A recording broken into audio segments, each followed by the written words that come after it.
When you walk into the Health and Human Services building not far from here, there's a quote from Hubert Humphrey, from whom the building is named, and it says, "It is the moral obligation of government," that's what we're doing here today, "it's the moral obligation of government to protect those who are at the dawn of their life, our children, those at the twilight of their life, our seniors, and those living in the shadows, folks who are having trouble like the substance use disorder mentioned a second ago by Juliet."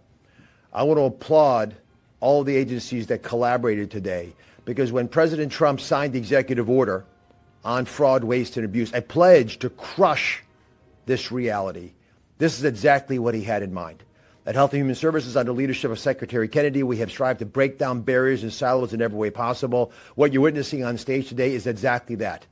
The American government at its best, making sure all of us work together for the same common purpose, in this case especially, expressly to protect those who are our most vulnerable. Because all great societies are judged by how they take care of those who are vulnerable, and we are great people. We will do that.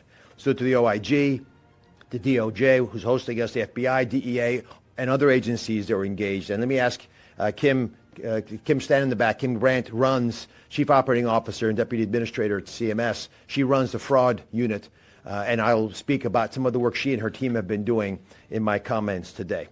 It is, and you'll hear this said by all of us, and we should, the largest Department of Justice health care fraud takedown in history. The fact that it's even possible that you could have $15 billion to play in this endeavor is shameful. But that's how we're being attacked now, and it's not done by small-time operators.